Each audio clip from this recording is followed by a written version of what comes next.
What's up, guys? Welcome back to the channel. This is Orna Guides with your host, Chris. Guys, we've been doing a little bit of focusing on each class.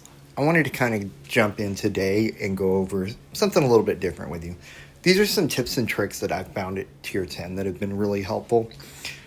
The biggest thing, this becomes a big farming issue. So there are certain little tips and tricks that I've found that have been easy.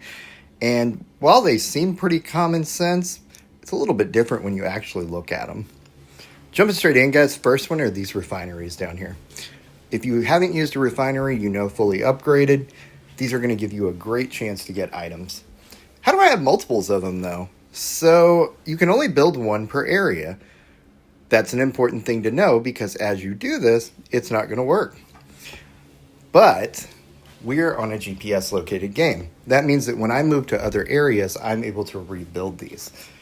Now, as you're walking back, you're going to be able to move them with you. This lets you bring them into the area. This allows you to get more. That's an important thing because this is where a lot of your rare materials are going to come from. So the goal is get as many of them as you can. As you can see, I've got quite a few going right now. This gives me a great chance. Yes, it takes a whole bunch of materials, but it's well worth the effort, especially getting all those extras. How are you going to fund that? So you do need extra items. That's where your grand market's going to come in. As you can see, you've got lots of options to buy things. You're going to get materials on their own. These tabs are really important. Weapons and armor. You're going to be able to buy tons of materials here and use your disenchant on this. This is how you're going to get the basic materials. Iron, wood, string, these are all great options. If you have not done this by tier 10, this is your chance. The upgrade section. This is an important one because every time you upgrade, the materials are going to refresh. So if you're going to upgrade this, try to time this out while you're using it, or if you're doing certain upgrades. Buy your mats, disenchant, keep everything running. Another super important one to run with is the Monumental Guild, guys. You can turn in items here. As you can tell, you can even roll items. We can pull up different materials down at the bottom, trade these in. It's important because if I'm getting rid of exotics, I can use them as disenchant, but if I'm using it here, I can create different items and then I can disenchant it and I have a chance of getting upgrades if there's something I really need. You can also buy specific materials, which is also an important one. You'll kind of figure this out as you go along, but each Celestial class has its own requirements. Each Demon Forge has its own. It takes a lot of materials towards the end game, guys. So being able to farm and efficiently get these is your big one. As we talked about with the Grand Market, while you're upgrading and buying things, you're going to get tons of mats. There's other ways to do this. You can build tons of markets. You can build tons of bestiaries. That's important for you to know later. We'll talk about that. Let's talk about the towers, guys. These are also a good thing to find. As you can tell, I have the Tower of Selene right now. It's only 15 floors. That's on purpose. As you're farming at tier 10, you're going to be able to build more of these, and you can build different towers. It takes a lot of materials, a lot of orns to upgrade, but it is a consistent farming method, and you can make one tower of each type. So as you're farming, you're going to be able to clear this without having to get up and go places. Celestial classes now become an option. You can get celestial weapons. We can get more of the augmentations. You name it. There's many reasons this is beneficial. And it's a great way to farm. We've already covered that in a previous video. But this is a good way to clear out tons and tons of bosses, get some of those rarer items, take your shots at your ornates. Different ways that you can make this work for you. But really, this is all about the Celestials at that point. So another really important upgrade for you guys is to make sure that you're doing your castle. The castle is an easy way to store things, have different pets on board. It's easy because you get a refreshable dungeon, but you also get access to your Alchemist, Demon Forge, and your Colosseum from home. It's going to make farming things that much easier, and you get a good way to get to everything. Between this and your dungeons, you're going to have a lot of farming. Let's talk about Anguish. Anguish is kind of a weird one. It's going to make the game harder for you, but as you can see, every level of it, I'm going to get extra bonuses. So, is there a sweet spot? Absolutely. There is a point you're going to get just absolutely wrecked. And as your gear gets better, you have a better chance of it. But you do have the opportunity to farm more while you're going. So I always make it a point to turn this on, especially if I'm doing long sessions, unless I'm just aiming for something deep in a dungeon like a number. But gives you a better chance at every item. You get a luck bonus. You get extra tower shards while you're clearing. This is a really good way. You can also go up and down on it, move it around. As you're farming with it, you're going to get more, so you can go up higher. You can also use those proofs of anguish to buy certain things. Couple of pets. There's a few different little things you can get. Ultimately, that's not going to be your focus. You're going to want this just for that extra farming. So for our next tip, I know what you're going to say. This is a duh moment. Down in the bottom right corner, you're going to notice these 3 coins stacked, the hamburger icon, if you will. As you can see, you can turn things on and off that you can see in the game. This is one of those they don't really cover with you unless you're clicking on the buttons. But as you can see, I have tons of raids up on purpose because it's a lot of practice for me. It's also easy for farming. That clogs up my screen. You know how hard it is to move those refineries through that? Or even try and find a specific thing? No, just use that hamburger, guys. Turn it on and off, adjust your screen, give yourself a chance to find things, and I promise you're going to enjoy it. Our next thing is to take a look at alts. This right here is my baby one. His name is Muppet. As you can see, he's tier 5. He has a very important job. A, I can play him if I get bored. B, I can move that way vessel around. So if I know that there's going to be a dungeon somewhere or there's towers that spawn really common here, I can move him there, make this the waypoint. Trick to that is to make sure that it's accessible to you so you can get there to activate the portal. But this gives you an easy way to move around. It also gives you an easy way to farm if you have 2 devices because you can now run the dungeon essentially twice. It's an easy way to get your alts geared. Easy way to get those items again when we're running group dungeons that are a little bit harder. Taking a look at your blacksmith, guys. This is also an important one. A lot of people don't want you to upgrade things because you're wasting materials, apparently. However, that's not always true. You're a new tier 10. You need to be able to clear things. Upgrade those items, guys. You can also put some adornments on those to make that easier. And I'll show you a couple of those as we go along. But having these high-level items does give you some benefits. It's easy to throw in things like a Mammon's tier or even these low-level ones with just attack and magic here. I'm going to get those extra stats. That gives me a little bit more survivability. It may give me some more reward. It's going to make things easier until I get that ideal piece of gear. So next we're going to talk about some pets at this point, guys. Tier 10's a little hard. I started here with the Aura Viper on purpose. This would be more of like your tower farming. If you've watched my videos, the idea is to keep miasma up, keep them stunned. It gives you a good way to do it. His direct damage is not super great, but it's not terrible either.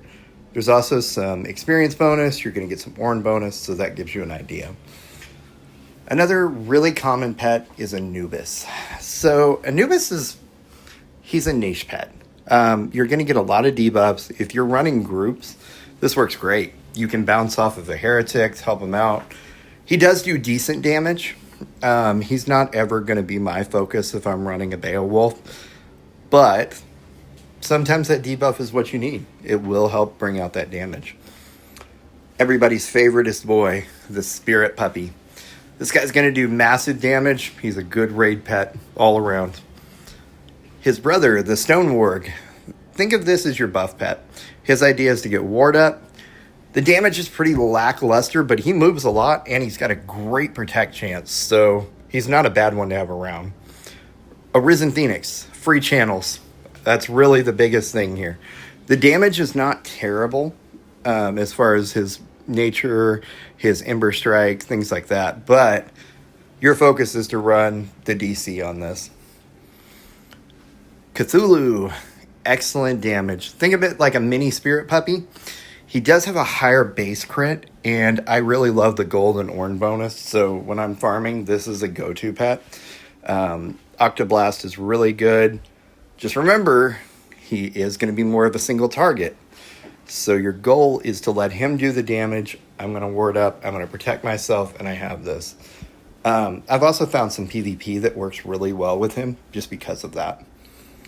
Fenrir. Think of this as a cheaper version of the Eagle Pet. He is going to do tons and tons of crit. I have found that in certain situations, his damage is actually higher because he's not trying to buff himself. His goal is just to do damage. So if I have enough crit, this is the guy I'm going to run. He also has the chance to bleed, which is amazing. Most of your enemies are going to not take that very well, but it does help a little bit.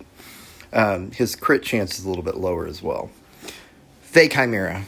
This one is great. It is a free berserk. His damage is not terrible. It's a little bit lackluster compared to the others, but you're focusing on berserk here. Speaking of Eagle King, this is Fenrir's counterpart.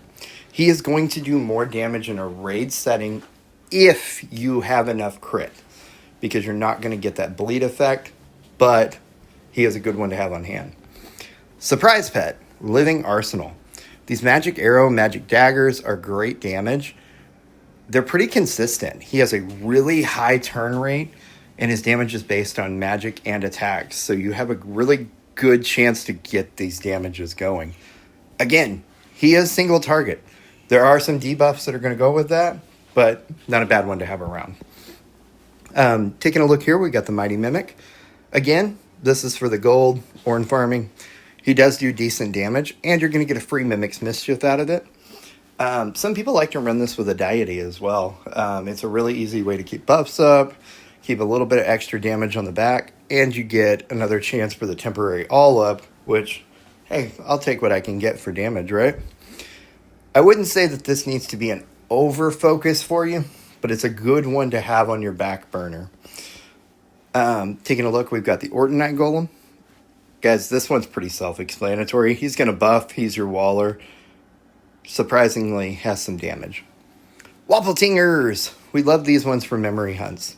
We're going to get extra rewards. We're going to get more view distance. And that XP walk, it's kind of negligible. But if I'm going to be out doing things anyways and doing diluted memories, it's worth it. It's extra. I'm going to get those extra bonuses. I'm going to run my double amenities. So it's a great way to get some orange on the side.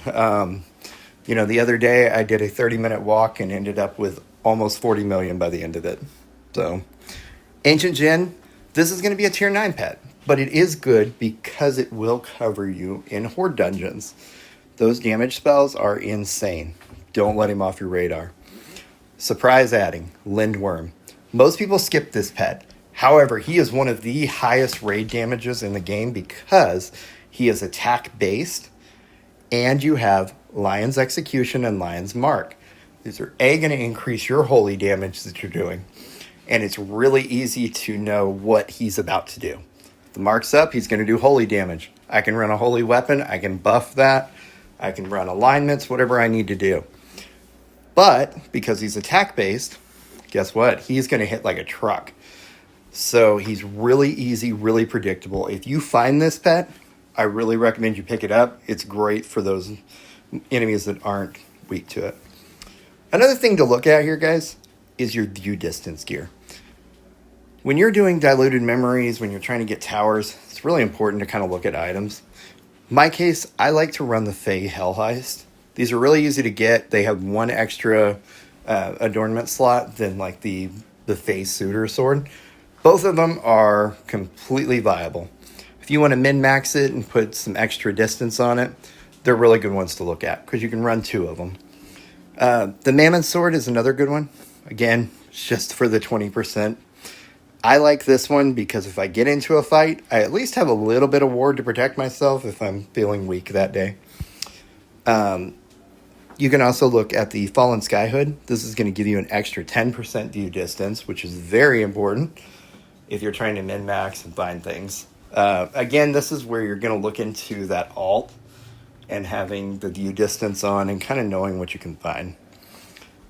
As far as your accessories go, cheap, easy, Midnight's Eye. View distance plus 20, self-explanatory. You can figure that part out. This is all going to be multiplicative, so we're going to have tons of look.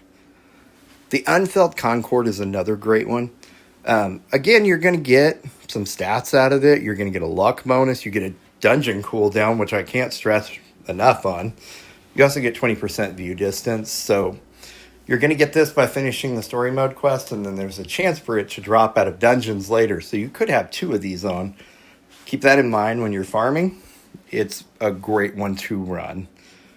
As far as your adornments, you're going to want symbols of war. These are going to increase the view distance. Another good one that I like to run, guys, I just wanted to show this on my Beowulf. You're going to want to run Oracle at some point. If you're doing diluted memories, I'm running 2 of the remembrance ones. One is 75%, one is 100% extra bonuses. And I have my view distance on, so I know what I'm looking for. It's a great way to farm. Like I said, a good 20-30 minute walk while I'm doing everything else. I have a great chance to get 40-50 million orns in a hurry. I'm also going to get tons of gold. We're going to get some items. It's just a real easy way to farm. I overlooked this, especially as tier 8. What I really like, Oracle is a second tier specialization, so you don't need anything special. Costs you 25,000. In my case, I have the Celestial Beowulf, so I have a free opening where I don't have to change it. I just change classes and move over to it.